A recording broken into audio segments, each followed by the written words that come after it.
So, if you're learning English, or any language for that matter, you have definitely seen the phrase we're going to talk about today. It's everywhere. It promises the world.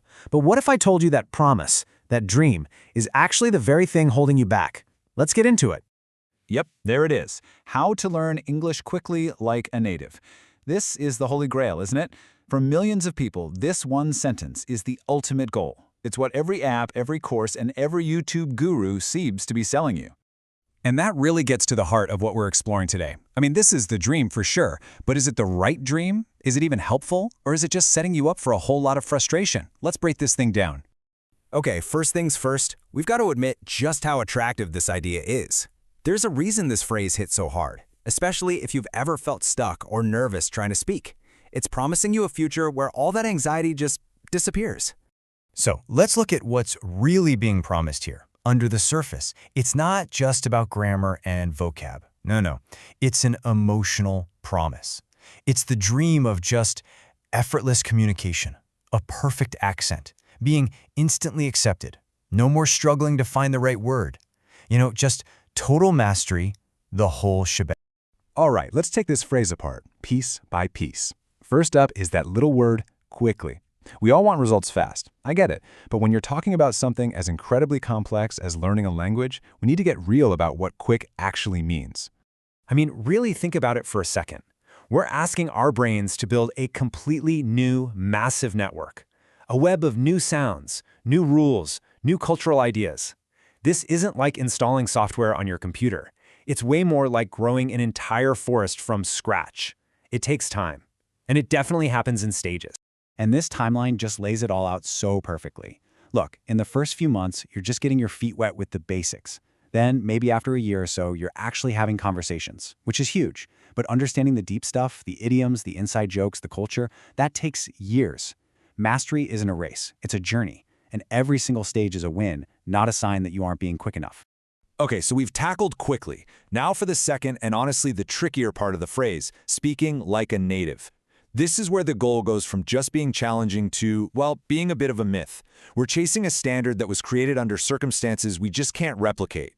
And this right here, this definition is everything. A native speaker's ability comes from lifelong immersion that started at birth. It's not just about learning words from a book, it's about your brain being shaped by a language and a culture every single day of your life. That's a very specific path, one that you just can't copy if you start as a teenager or an adult. Now this comparison totally reframes the whole thing. Instead of chasing that column on the left, the native speaker, what if we aimed for the column on the right, to be an effective communicator? Just look at the difference. It's not about a flawless accent, it's about clear pronunciation. It's not about some magical cultural intuition, it's about building cultural awareness. The goal becomes confident expression, not this idea of effortless recall. It's realistic, it's achievable, and honestly, it's so much more empowering. And that's the absolute core of it. The real goal of learning a language was never to be a perfect copy of someone else. The real point is to communicate, to share your thoughts, your ideas, and your unique personality with other human beings. So, if we toss that old busted goal out the window, what do we replace it with? Well, this is the fun part. It's about building a new goal, a better one, a goal that's actually about you. Here are 3 mindset shifts you can make right now. First, define your goal. Seriously, why do you need English? For your job, to travel, to make new friends? Get specific. Second, focus on connection. The next time you speak, don't ask, was I perfect? Ask, were we able to connect? Did they understand me? And number 3, embrace your voice. Your accent, your unique way of phrasing things, that's not a bug, it's a feature. It tells the story of who you are, and that's a strength. I just love this quote because it flips the whole script.